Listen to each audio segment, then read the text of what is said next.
Сәлеметсіздер ме, құрметті көрермендер, менің есімім Мери. Бүгін сіздерге жаңадан шыққан электронды қазақ үймен таныстыратын боламыз. Қарасаңыздар, бұл қораптың ішінде не бар? Соған бірінші тоқталайық. Ең бірінші, осылай қорапты ашқан кезінде электронды осы қазақ үй өнімін қалай қолдануға болады, соған нұсқаулық көрсетілген. Бұл жерде ең бірінші алғыстарын білдірген осы өнімді сатып алғандарыңыз үшін. Және де бұл құрылғының ішіндегі әртүрлі түймелерді, кітапшаларды барлығын қалай пайдалану керек, соның барлығы толығымен көрсетілген. Мысалға қарасаңыздар, қалай бұл киіз үйді басып, қосып, немесе өшіріп қосуға болады, сол айтылған. Кейін дауысын шығарып, азайтуға арналған түймелері қандай, немесе келесі бір өлеңге, немесе ертегіге қалай ауысасыздар, соның барлығы толығымен көрсетілген осы нұсқаулықта.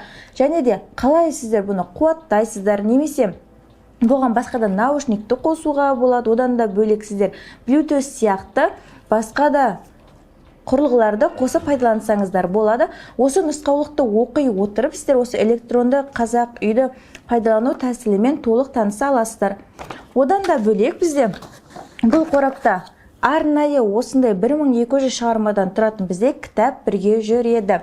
Яғни бұл кітап бізде ішінде қандай заттар бар, немесе қандай өлеңдер, қандай шығарма, ертегілер бар екені толығымен көрсетілген. Қарасаңыздар, электронды қазақ үй 1200 шығармадан тұрады.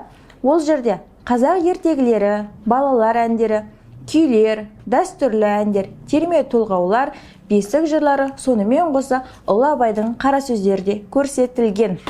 Енді ашып қарайтын болсақ, электронды қазақ үйдің шығу тарихы және де сонымен қоса ұлы тұлғалардың ізгі сөздері толығымен осы кітапшаның бастапқы бетінде көрсетілген. Бұл жерде өте көптеген авторлардың өздерінің сөздері және де бұл кітапшаға арналған кеңесшілердің де тізімі көрсетілген. Бұл кітапшаны қалай пайдаланамыз және де не үшін керек деген сұраққа жауап беретін болсақ, бізде айттық қой 1200 шығарма.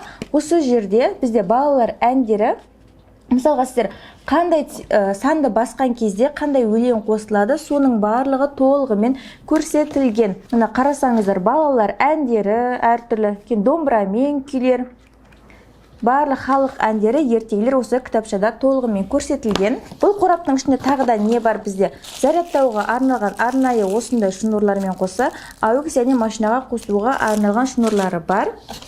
Одан кейін бізде зарядное устройство, енді машинаға қосуға арналған арнайы құрылғысы.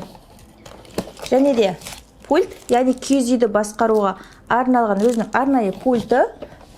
Ең біздегі негізгісі осы киіз үйіміз.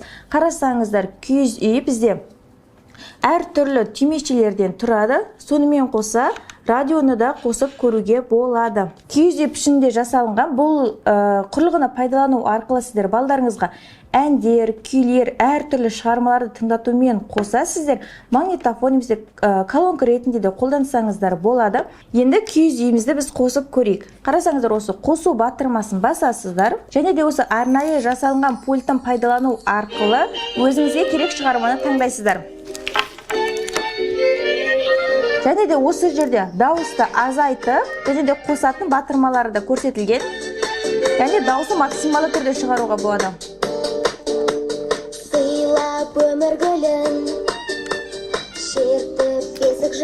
Осы киіз үйдің құрылымындағы А деген батырмада бізде әртүрлі функциялар орналасқан. Оны сіздер нұсқаулықтан қарасаңыздар болады. Яғни, егер де сіздерде А1 деп көрсетілсе, ол ертегілер, А2-де бізде балалар әндері, А3 десеңіздер күйлер, халық әндері, солай өздеріңізге керегін таңдайтын боласыздар. Мысалға біз А5-ті басып қарап көрейік. Бұл жерде А5-те бесік жырлары мен Абайдың қара сөздері көрсетілген.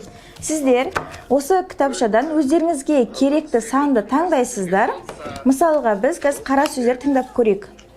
1000 деген санды қазір басып көреміз. Солай 1000-ды басамыз.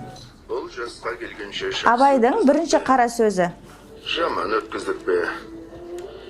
Әйтеуір бір талай өмірімізді өткіздік. Алыстық, жұлыстық, айтыстық, тартыстық. Әурешілікті көре келдік. Енді жер ортасы жасқа келдік. Яғни кішкентай балаларыңызға өздеріңіз осылай қара сөздерді есту арқылы үйрете аласыздар.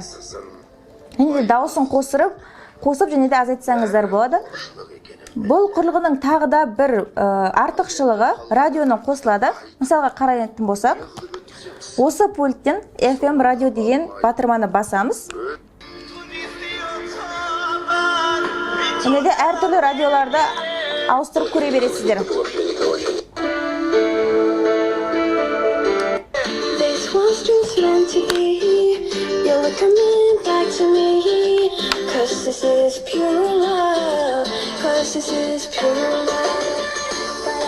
Дауысын осылай өшіріп қоса бересіздер.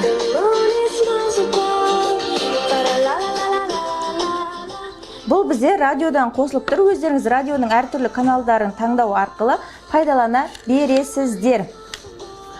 Және де бұл киіз үйді сіздер өздеріңіз машиналарыңызға алып жүрсеңіздер болады. Бұл кішкентай балдармен қоса үлкен адамдарға да өте күшті келеді. Себебі әртүрлі осындай шығармаларды өздері тыңдап уақыттарын өткізетін болады. Және де бұның тағы да бір артықшылығы машинада алып жүрсеңіздер болады. Яғни, егер де машиналарыңыздың колонкалары жұмыс жасамаса, осы киіз үйді пайдалана аласыздар. Қазақтың осындай ұлттық киіз үйін өзіңіздің үйіңізге ұлттық құндылықтарды да әріптесеңіз де, балаларыңызға берсеңіздер де, үлкендер пайдаланса да өте керемет құрылғы болатыны сөзсіз. Соңына дейін көргендеріңізге рахмет. Келесі шығарылымда сіздерді күтеміз.